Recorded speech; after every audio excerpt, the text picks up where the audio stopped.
The new movie Kingdom of the Planet of the Apes comes out this next weekend, and so I thought it was a great time to kind of take a look back at the newest Planet of the Apes trilogy and see what exactly you need to know to be all caught up and ready to watch that movie. Obviously, there will be spoilers for all of these movies. Let's go ahead and get started.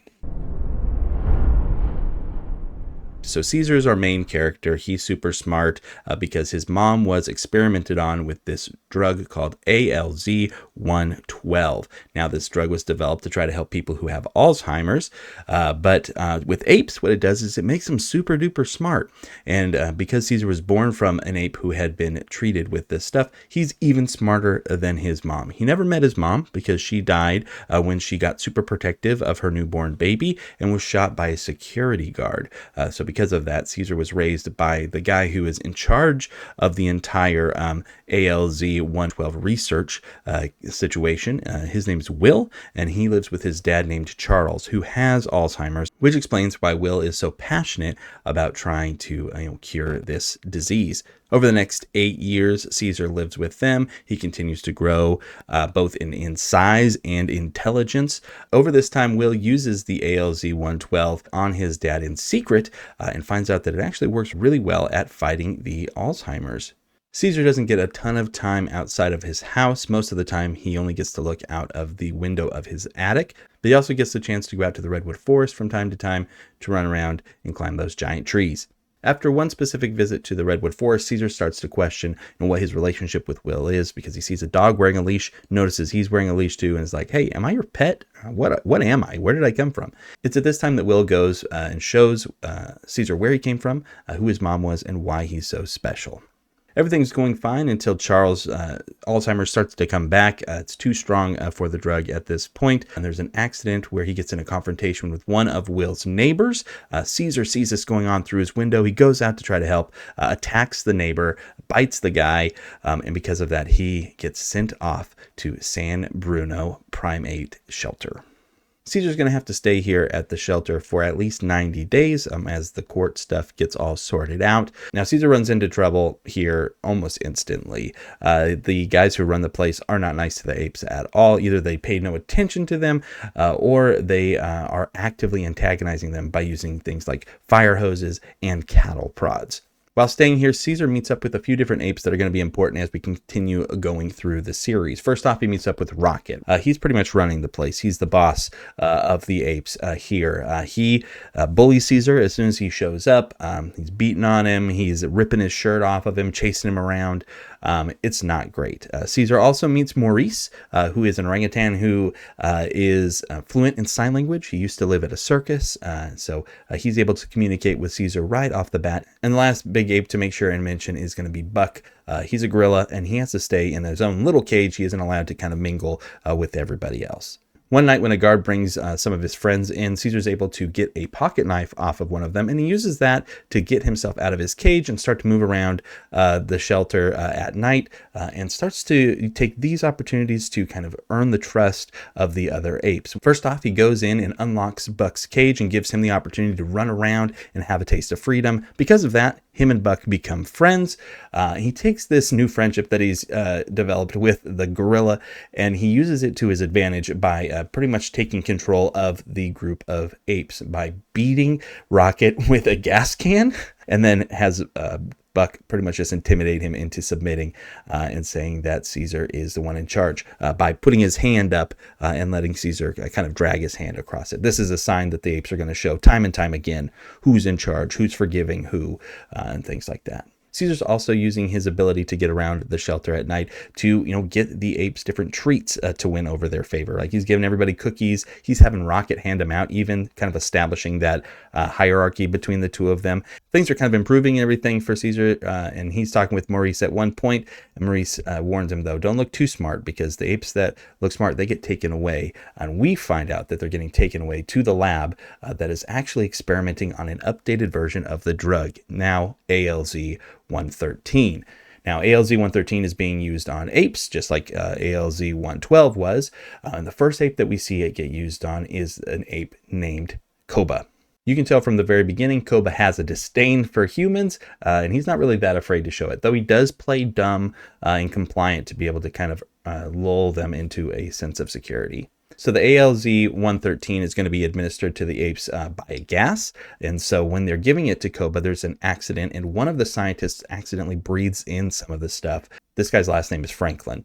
And the ALZ-113 works great for the apes. They're getting even smarter than they were before, but it's not so good for the people. In fact, Franklin really quickly gets pretty sick. He starts sneezing up blood, which in movie language is just a really simple way of saying, hey, this person is going to die. Franklin does end up dying, but not before he goes to try to meet up with Will, can't find him, and sneezes in his neighbor's face, covering in blood that is contaminated with this new sickness. Now, Koba's intelligence has spiked so much because of the ALZ-113 that he's actually able to write now. And Jacobs, the boss of the lab, sees this as a great opportunity and wants to move things ahead even quicker. Will is not on board with this and ends up kind of quitting his job at the lab. At this point, things are going extra bad for Will because his dad actually ends up passing away too after refusing treatment of the new ALZ-113. So Will has a whole fridge of this stuff at his house. I wonder if that's going to be important later.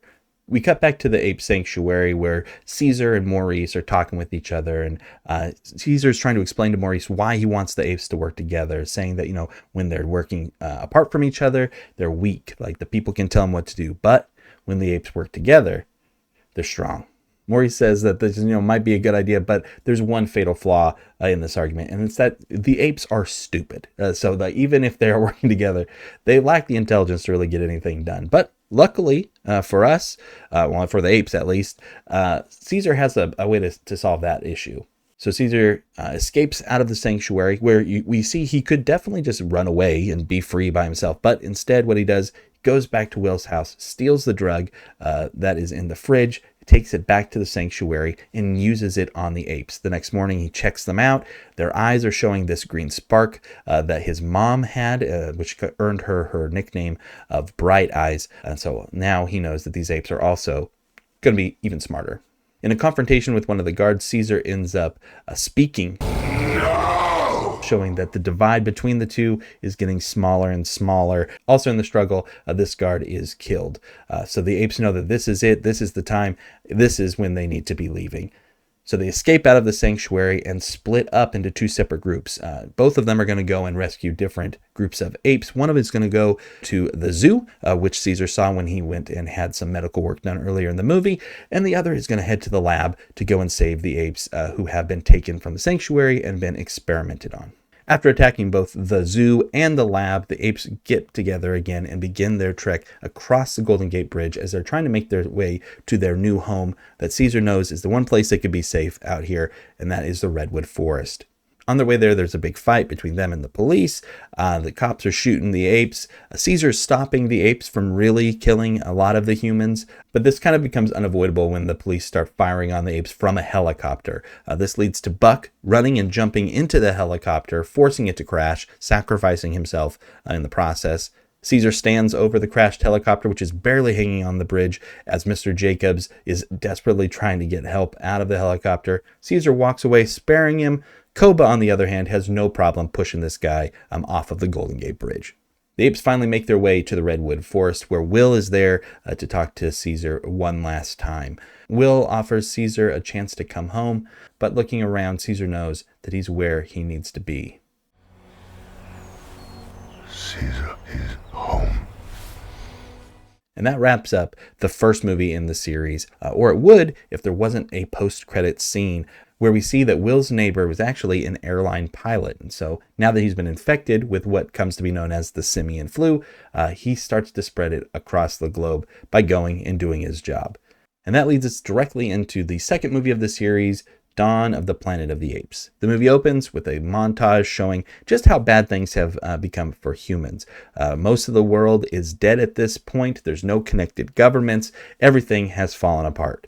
But things are looking pretty good for the apes that live out in the Redwood Forest. It's been 10 years since the events of the last movie, and it's been 2 whole years since the apes have even seen a sign of a human. The apes have built up their own society. They have this big commune that they live in. They're hunting, working together. Things aren't perfect. You might still get attacked by a bear every once in a while, but life is way better than it used to be for these guys. In the time that's passed since the first movie, Caesar has gotten married to Cornelia, and she gave birth to their first son named Blue Eyes, who is now like a teenager, and he hangs out with his buddy Ash, who is the son of Rocket. But Caesar's family is continuing to grow, with Cornelia giving birth to their second son, Cornelius, right at the beginning of the story. Caesar may be the leader of the apes, but he does not, kind of rule them on his own. He's got different lieutenants that he talks to all the time, people that are on the ape council that help kind of make decisions and everything. Carrying over from the last movie, we've got Maurice, Rocket, and Koba, and we also add in a new gorilla named Luca.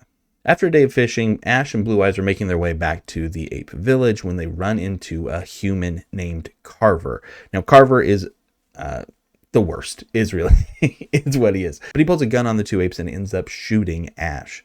Ash survives his gunshot, but that doesn't change the fact that the apes are very upset. Caesar comes up to the leader of Carver's group, a man named Malcolm, and tells him that he and everybody else there needs to go.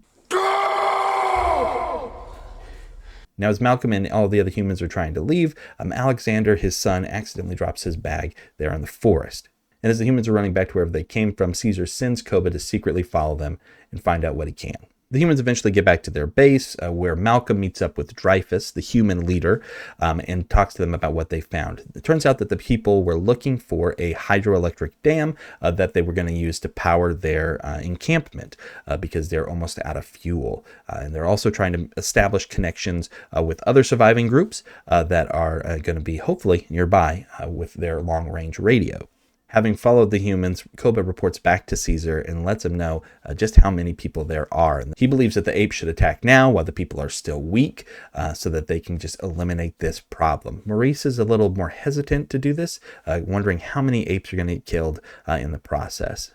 Koba is very adamant that the apes need to show that they are strong to the humans at this point. Caesar guarantees to him that they will. And how do they do that? Well, they show up right at the humans' doorstep. They have an ultimatum. People stay where they live, the apes stay where they live, nobody will get hurt. Do not come back. And as a sign of good favor, they return the bag that Alexander had left there in the woods.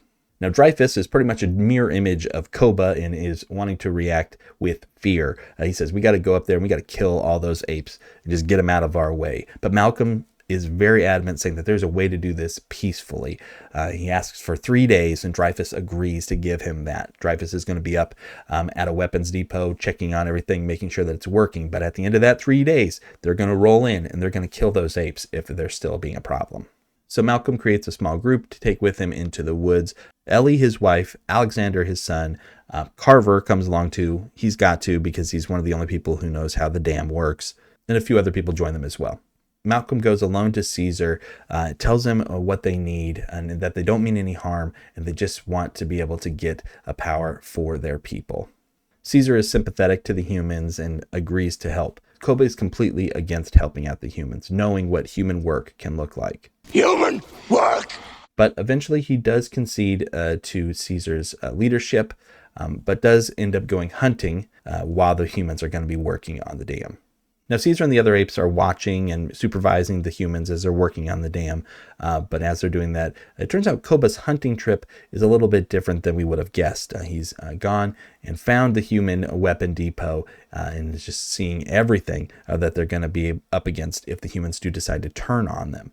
He almost gets caught by a couple of humans, but he plays dumb and tricks them into thinking that he's no threat at all and is able to return to the ape village. And while the humans are working on the dam, they're needing to clear this tunnel, and as they do, there's a little bit of a cave-in, and the apes have to actually step in to help save the humans that were trapped down in the tunnel. As everybody's getting bandaged up from being hurt in that experience, we find out that Carver has kept a gun secretly from everybody else, and this would get the humans completely exiled from the apes' land, but Ellie, who is a trained medical professional, is able to help Caesar's wife, Cornelia, who has fallen sick since the birth of their son. Caesar says that he's going to give them 1 more day to get everything finished, and the apes will get in there and help them out the best that they can to make sure that it gets done and that the people can get out of their hair. This is when Koba shows up again, and he sees that the apes are actually helping the humans, and he is completely ticked off by this. He attacks Alexander, but Maurice steps in. Eventually, he starts accusing Caesar of loving the humans more than he loves the apes, more than he loves his own sons, and this really sets Caesar off. Caesar starts to beat Koba to the point where he's almost going to kill him. He's choking him to death. But this is when Caesar is reminded of the number one rule of the apes. Ape. Not kill. Caesar releases Koba. Koba submits to Caesar one more time, though it's definitely not as authentic as the ones we've seen in the past. Koba's really starting to kind of sow these seeds of doubt in Blue Eyes, Caesar's son, just really trying to kind of maybe get ready to turn him against his dad.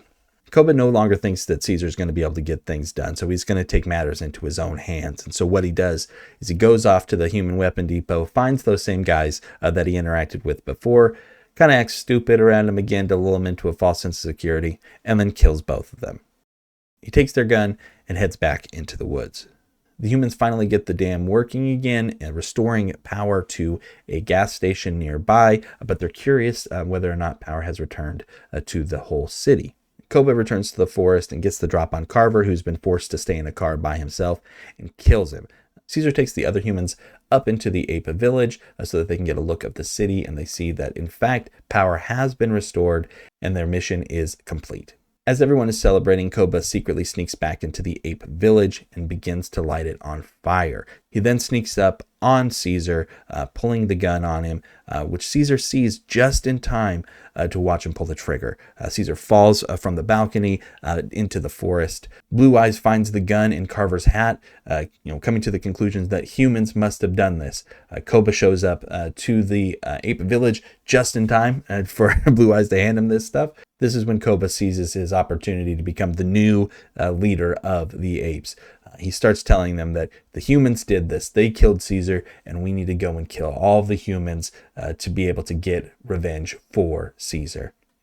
Things are heating up very quickly. Maurice realizes this is not a good spot for the humans to be, so he tells them exactly what they should do. It's then that we cut down and take a look and see what's going on in the human city. Everybody is celebrating the power being back on. This includes getting to use electronics that they haven't been able to in a long time, being able to see pictures of their family. Everybody is just very, very emotional. And on top of all that, they're now able to use their long-range radios and are trying to get in contact again with those other human outposts, maybe even the military.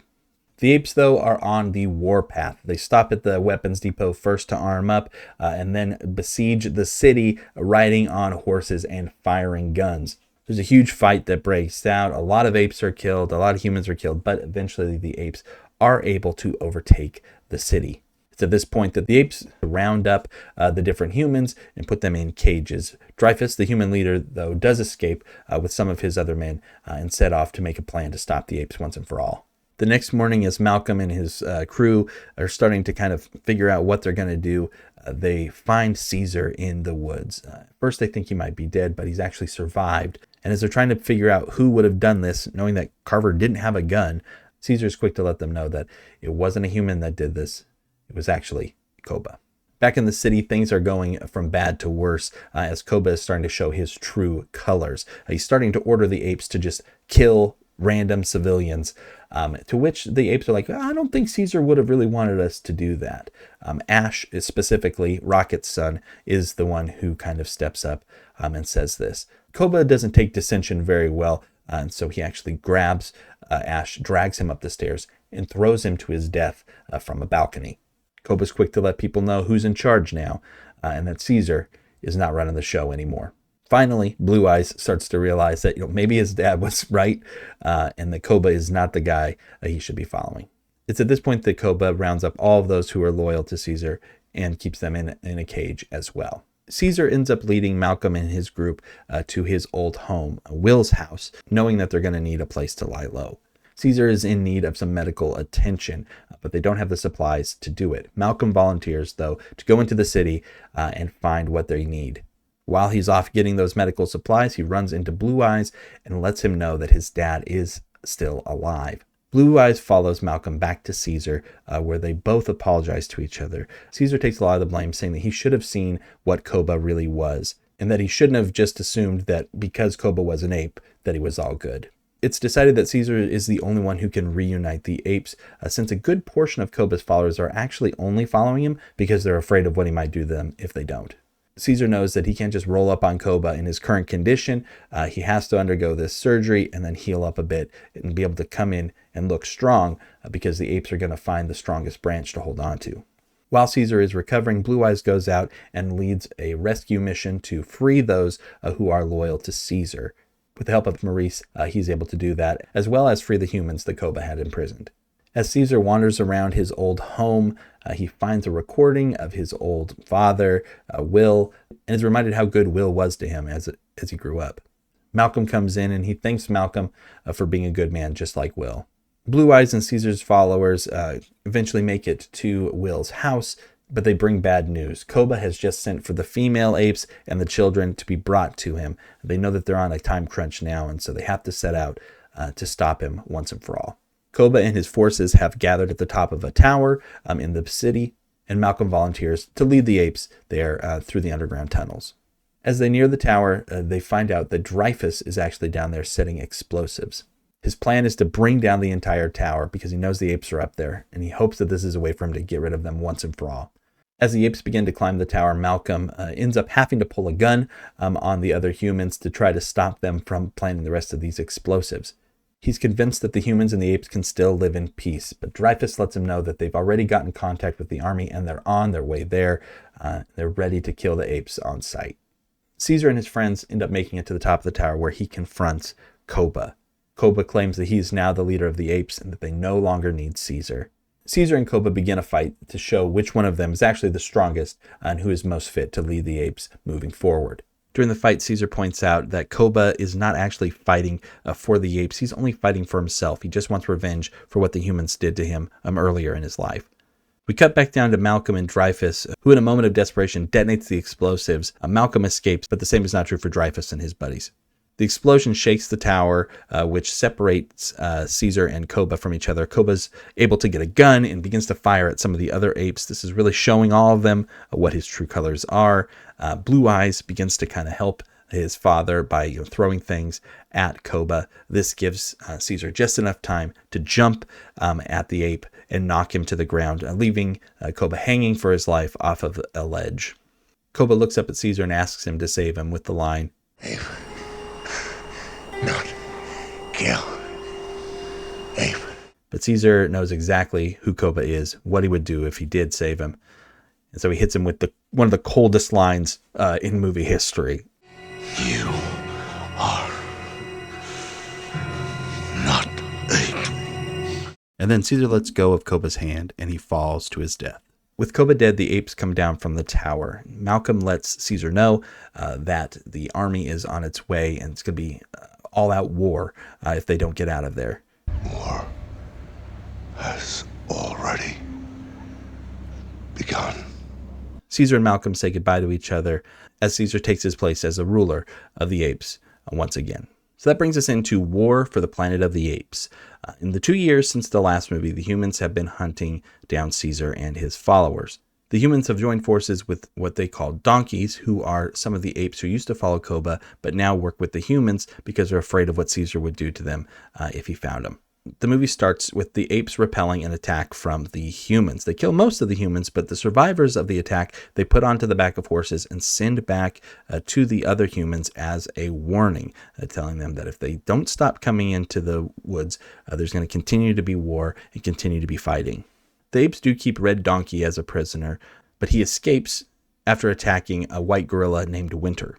That evening, Blue Eyes and Rocket return after a long journey. What they were doing was trying to go and find a new home for the apes, and they actually found a place that they think would be great out across the desert, far away from the humans. Blue Eyes is, of course, excited to see his family, but he's also excited to see a female ape named Lake, who is his romantic partner. That night, as the apes are sleeping, they are attacked by a covert group of humans. Caesar and some of the patrols are able to stop most of the humans, but their leader, known as the Colonel, is able to kill Blue Eyes and Cornelia, Caesar's oldest son and Caesar's wife. Caesar tries to catch the Colonel, but he escapes for the time being. In the aftermath of the attack, no one can find Winter, and some believe that he may have actually betrayed the apes because he was afraid of what the humans would do when they find them. The apes decide that it's time to leave now, and so they head off towards the land that Rocket and Blue Eyes had found for them. Caesar entrusts his only surviving family member, Cornelius, with Lake because he knows that her and Blue Eyes had a relationship together. Maurice realizes that Caesar is not planning on coming with them. He tries to talk him into staying with the group because he says that they need them. He's their leader. But Caesar has made up his mind. He isn't going to be going with the group. He is going to be going after the colonel to try to get revenge. And though Caesar sets off on his own at first, he's quickly joined by his friends, though he does not want them to come with him. Luca the gorilla insists on coming because his patrols have a good idea of where the colonel might have been staying. Rocket comes along because he knows what it's like to lose a son, since his son Ash had died in the last movie. And Maurice comes along simply because he wants to make sure that Caesar survives. The only lead that the four apes have is that there is a home nearby that has a fire that's always going, so they figure that's a good place to start looking. As they approach the home, they are confronted by a single soldier who, when reaching for a gun, gives the apes no choice but to take him out. As they look at his body, they see that he has the marks of the Alpha Omegas, which is the colonel's group of soldiers, and the apes believe that since he's on his own, he might be a deserter. While the apes are looking around, they find a little girl who doesn't have the ability to speak. Now, Maurice warms up to her very quickly and insists that they take her along with them, since she'll surely die out here by herself. Caesar doesn't like the idea, but he doesn't stop it from happening. It's not long after this that Caesar and his friends come across the actual troops. As they look around, they find the white gorilla Winter, who is now working as a donkey. He lets them know that they actually just missed the colonel as he's gone ahead because some troops are going to be meeting up with the Alpha Omegas at the border very soon. Winter tries to ask Caesar for forgiveness, but before there can be any kind of reconciliation between the two, he tries to alert the guards of their presence, leading to him being killed by Caesar, Rocket, and Luca. That night, as the apes are camping out waiting for the soldiers to leave, Caesar has a vision of Koba. Turns out that he's still extremely haunted by what happened at the end of the last movie, seeing Koba's betrayal as a failure of his own. The next day, as the apes follow the troops from a distance, they hear a commotion up ahead, and as they eventually kind of catch up to where that commotion happened, they find 3 bodies buried in the snow, each one with a gunshot wound to the chest. It turns out one of the soldiers is still alive, and when they remove his mask, they see that he's bleeding from his nose and his mouth, does not have the ability to speak, just like the little girl. The man seems to be suffering, and so Caesar puts him out of his misery. A little further down the road, as the apes are climbing a tower to kind of get a look at what is going on ahead of them, one of their horses is stolen. They chase down this person, eventually catch up with them at an old lodge, and they find out that it's not actually a human at all, but a chimpanzee who calls himself Bad Ape. They try to communicate with him at first using sign language, but he does not understand it, meaning that he isn't from any of the groups of apes that they know. It turns out he's actually from the Sierra Safari Zoo, and he explains that, back where he was from, the humans started to kill all of the apes once the simian flu was spreading, but that he was able to escape with his life. Bad Ape is happy to have friends nearby, and he shares food with them, and as Caesar and his friends are looking at the packaging of the food, they see that the word border is on it, and they remember hearing that the border is where the colonel was going to be meeting up with the other army, and so they figured that maybe wherever Bad Ape got this food could be where the colonel is headed. When they ask Bad Ape if he can show them where he found it, he's very, very hesitant to do so. He says that the human zoo where he found it is a very bad place, and a lot of bad things happened there. Now, obviously, this makes the group unhappy, but to try to appease them, he ends up giving the little girl a gift, the nameplate for a Chevy Nova, and this will eventually be the inspiration for her name. Nova. That night around the fire, Caesar and Bad Ape share their histories with each other, and when Caesar shares the fact that his family was killed by humans, Bad Ape shares that the same thing actually happened to him. With this new connection made, Bad Ape agrees to take the group and show them where he found the food. The 6 of them ride off together, and as they're looking in on the base, they see that there are these giant posts in the shape of an X where they have some apes strung up.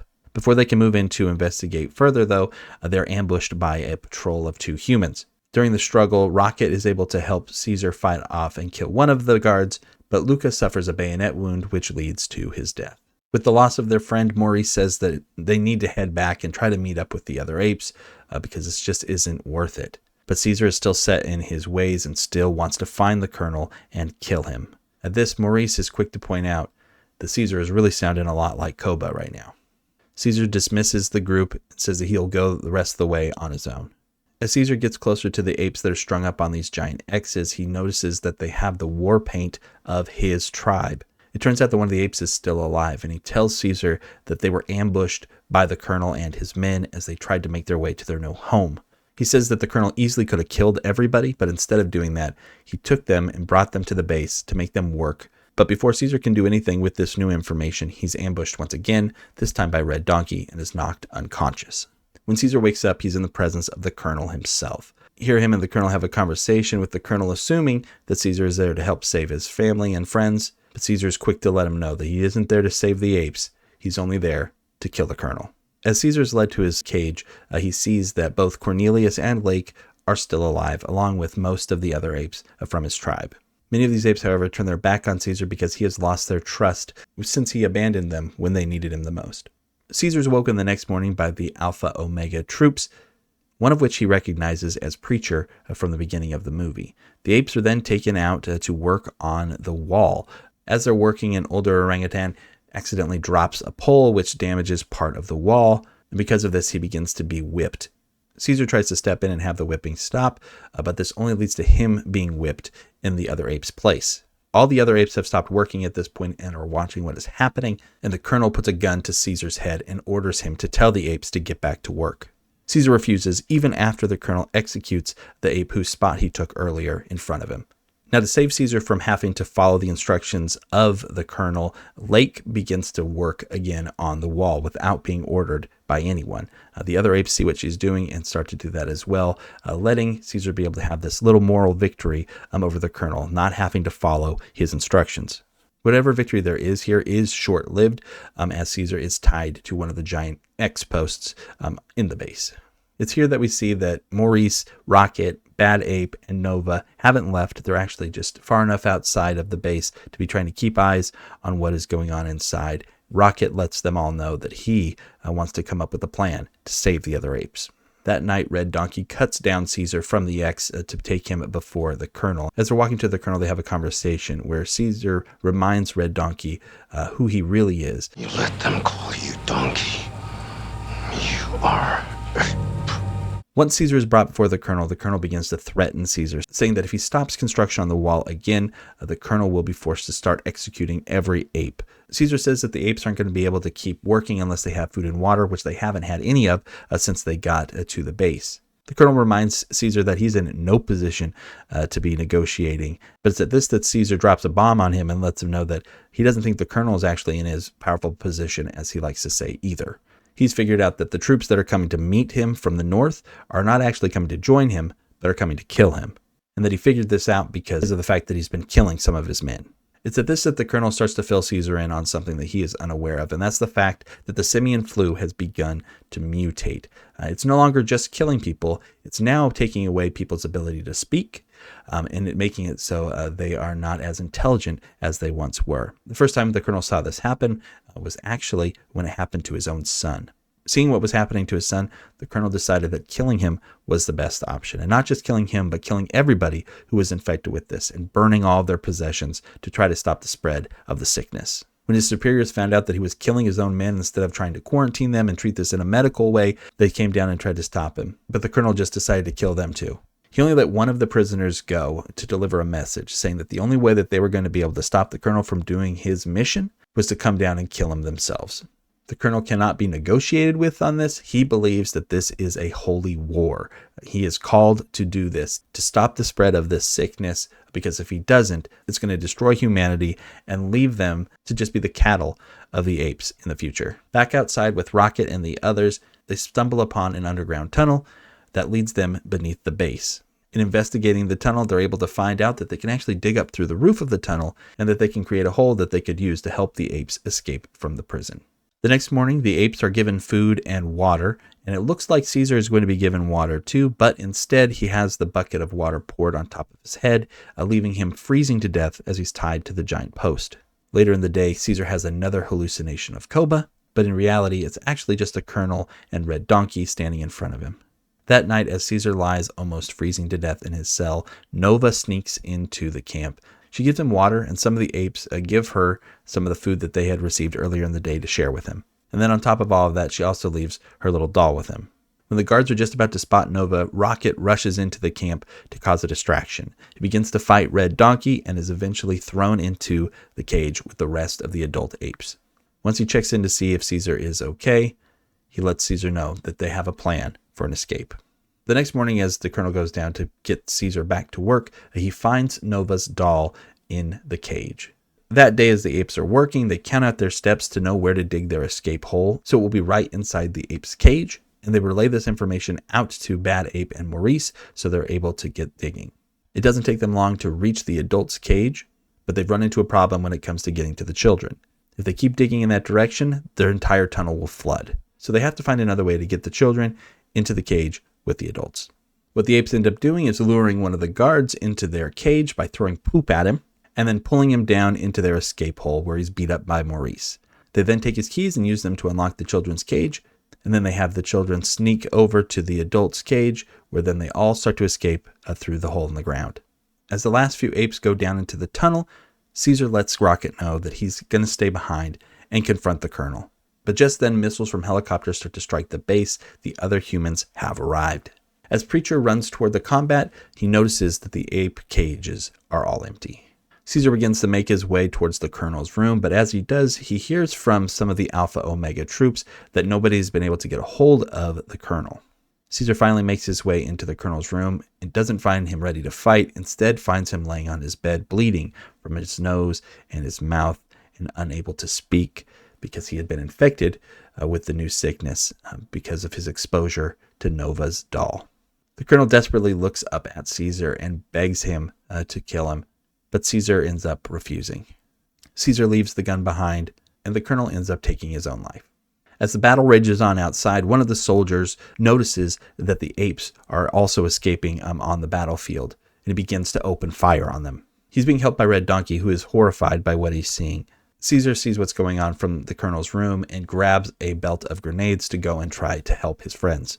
As he's running towards the wall, he notices that there's a giant gasoline tank that is leaking all over the place. Red Donkey looks and sees Caesar as he's running towards the gas tank, and just as Caesar is getting ready to throw a grenade, he's struck by an arrow in the side and he falls to the ground. He's just been shot by the man who he spared earlier in the movie. And Preacher moves in to finish off Caesar, but before he has the chance, he explodes, having been shot by the grenade launcher held by Red Donkey. The human working with Red Donkey notices what happens immediately and turns and without hesitation kills the gorilla. Caesar takes this opportunity to pull the pin on a grenade and throw it towards the gas tank, which then explodes in a giant fireball, not only destroying the tank itself, but the entire wall and setting off a chain reaction that destroys almost the entire base. Caesar runs and is just barely able to escape with his own life as he slides down into the tunnel. As Caesar exits the tunnel, he sees the army making their way into the base, capturing the remaining Alpha Omega soldiers. They begin to celebrate, but that celebration, like most celebrations in this series, is cut short when they notice that an avalanche is coming that has been set off by all the explosions. Caesar begins to run, and so do the troops, but the troops have nowhere to go and are taken by the avalanche, killing all of them. The apes, however, were able to get up into some strong trees, which withstood the strength of the avalanche. So with the apes all freed and together, Caesar leads them into their new home, which had been found, again, by Blue Eyes and Rocket. Once they make it to this promised land, Caesar and Maurice sit under a tree together and begin to talk. It's here when Maurice notices Caesar's wound and sees that he's not only hurt, but he's actually dying. Caesar is at peace, though, for the first time in a long time. He knows that the apes are safe, and he knows that they are strong with or without him. And as Caesar lays there dying, Maurice makes a promise to him. Son will know who was father and what Caesar did for us. And so Caesar takes one more look out at the apes that he's helped freed and keep safe for all these years, closes his eyes, and passes away. And that is the end of the Caesar Trilogy in the Planet of the Apes. We get a big time jump between the end of War for the Planet of the Apes and Kingdom of the Planet of the Apes, which is coming out real soon. About 300, 400 years is what they're saying. And so it's going to be interesting to see, just kind of how the legacy of the characters has been twisted to be used by different people. And I'm just really excited to see it. So thanks so much for being here and just kind of recapping these movies with me. I hope that it's got you primed and ready to either go watch these movies again, or maybe for the first time, or at least just be ready for that new one that's coming out. Don't forget to like and subscribe. Appreciate that. Take care. I'll see you next time. Bye.